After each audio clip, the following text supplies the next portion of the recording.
गांव के एक कोने में मिट्टी और गोबर से लिपे पुते घरों की कतार थी। वहीं एक बच्चा अपने माँ बाप के साथ खुशहाल जिंदगी जी रहा था। उसकी छोटी सी दुनिया खेतों की हरियाली, तालाब की ठंडी लहरों और माँ बाप के दुलार में सिमटी हुई थी। सुबह जब सूरज की पहली किरणें खेतों पर पड़ती तो माँ उसे पुकारती, उठ बेटा, दिन निकल आया। पिता खेतों में काम करते और शाम को लौटकर उसे कंधे पर उठाकर पूरे गांव में घुमाते। बच्चा मासूम था, पर उसकी हंसी में जादू था। गांव के लोग कहते, इसकी किलकारी से तो जैसे पूरा गांव खिल उठता है। तालाब किनारे मिट्टी के घरौंदे बनाना, आम के पेड़ों पर चढ़ना और बैलों की पीठ पर बैठकर खेत घूमना, यही उसका सुख था। उसे लगता था कि जीवन सदा यूं ही रहेगा, लेकिन वक्त की चाल को कौन जानता है। एक दिन उसकी माँ अचानक बीमार पड़ गई। पहले सबको लगा मामूली बुखार है। बच्चा मासूमियत से पूछता, माँ तुम ठीक हो जाओगी ना? माँ मुस्कुराकर कहती, हाँ बेटा, तू बस मेरे पास रह।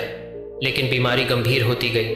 पिता भाग दौड़ करते रहे, वैद्य, डॉक्टर, पूजा पाठ सब कराया। बच्चा माँ की गोद में सिर रखकर रोता रहा। माँ ने उसकी आंखों में देखा, हथेली से उसके गाल सहलाए और बोली, हिम्मत रखना। ये उसके होंठों से निकले आखिरी शब्द थे। कुछ पलों बाद उसकी सांसें थम गईं। चिता की आग ने उसकी माँ को ले लिया। बच्चा दूर से खड़ा देखता रहा, समझ ही नहीं पाया कि अब वह कभी माँ को पुकार नहीं पाएगा। पिता ने बेटे को सीने से लगाया, लेकिन उनके दिल में भी गहरा खालीपन था। माँ के बिना वह भी बिखरने लगे। खेत अब उन्हें बोझ लगते। कई बार वे चुपचाप नदी किनारे बैठ जाते और रोते। बच्चा पास आकर कहता, पिता आप मत रोइए, मैं हूं ना।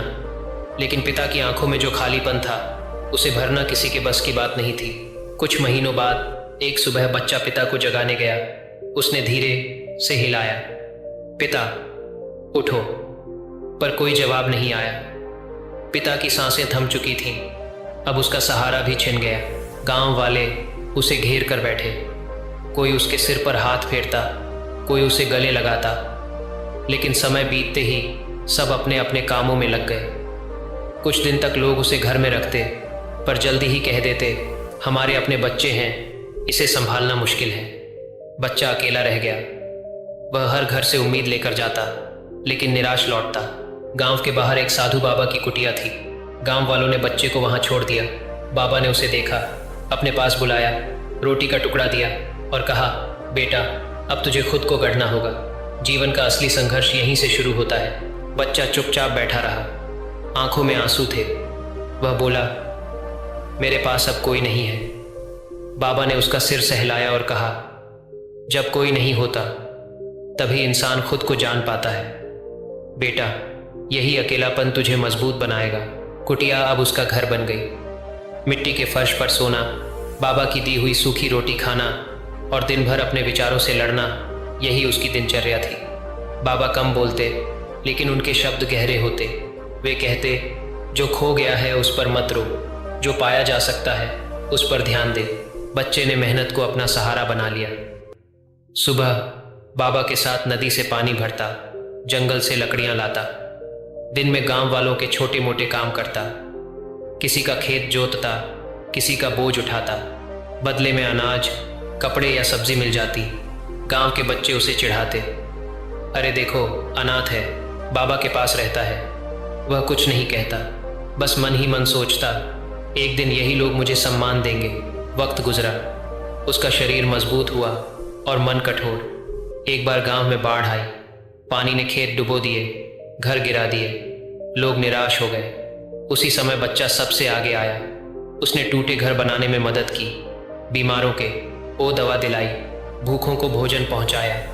लोग हैरान थे कि इतना छोटा लड़का इतनी बड़ी जिम्मेदारी निभा सकता है। धीरे धीरे गांव वालों की नज़र बदलने लगी। वे उसे अनाथ नहीं कहते थे, बल्कि गांव का सहारा कहने लगे। उसकी पहचान अब कर्मों से थी, न कि हालात से। लेकिन संघर्ष यहीं खत्म नहीं हुआ। कभी भूख, कभी बीमारी, कभी अकेलापन, हर बार उसने खुद को टूटते पाया। कई रातें उसने भूखे पेट बिताई, कभी ठंड से कांपते हुए सोया। लेकिन हर बार बाबा की बातें उसे याद आईं। संघर्ष ही जीवन का दूसरा नाम है। और वह फिर खड़ा हो गया। जैसे जैसे वह बड़ा हुआ, उसके काम की चर्चा गांव से बाहर भी फैलने लगी। एक बार पास के कस्बे में अकाल पड़ा। लोग भूख से तड़प रहे थे। बच्चा, जो अब जवान हो चुका था, गांव के लोगों को संगठित करके वहां पहुंचा। उसने अनाज बांटा, कुएं से पानी निकाला, बीमारों की सेवा की। कस्बे के लोग उसके आगे नतमस्तक हो गए। उन्होंने कहा, यह इंसान नहीं, फरिश्ता है। लेकिन वह मुस्कुराकर बोला, मैं वही बच्चा हूँ जिसे कभी सबने अनाथ कहा था। उसकी कहानी दूर दूर तक फैल गई। लोग उसे प्रेरणा मानने लगे। गांव के बच्चे जब उदास होते, उनके माता पिता यही कहानी सुनाते, अगर वह बच्चा हार नहीं मान सका तो तुम भी हार मत मानना। समय बीता। बाबा एक दिन ध्यान में बैठे बैठे चुपचाप विदा हो गए। अब कुटिया में वह अकेला रह गया, लेकिन अकेलापन अब बोझ नहीं, उसकी ताकत बन चुका था। उसने बाबा की बातें जीवन का मंत्र बना ली थी। उसने गरीबों के लिए अनाज का भंडार बनाया, बच्चों को पढ़ाना शुरू किया। कुटिया अब आश्रम बन चुकी थी, जहां हर कोई सहारा पा सकता था। लोग कहते, उसने सब खो दिया था, लेकिन उसने सब पा लिया। उसकी जिंदगी का संदेश साफ था, हार कर भी जीतना है, टूट कर भी खड़ा होना है, और अकेलेपन में भी उम्मीद को जिंदा रखना है। वह बच्चा, जिसका कोई नाम नहीं था, अब सबकी जुबान पर था। लेकिन वह खुद कहता, मैं कोई नाम नहीं, बस एक कहानी हूँ। एक कहानी जो सिखाती है कि इंसान अगर चाहे तो हालात से ऊपर उठकर अपनी पहचान खुद बना सकता है।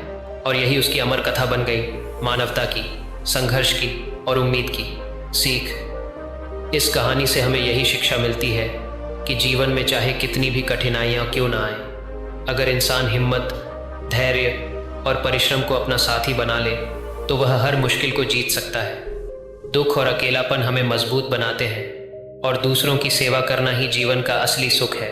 रिस्पेक्टेड ऑडियंस, अगर आपको यह प्रेरणादायक कहानी अच्छी लगी हो तो कृपया इसे लाइक, शेयर और सब्सक्राइब करें। आपका छोटा सा सहयोग औरों तक यह संदेश पहुंचाने में मदद करेगा और हमें और भी ऐसी कहानियां लाने की प्रेरणा देगा।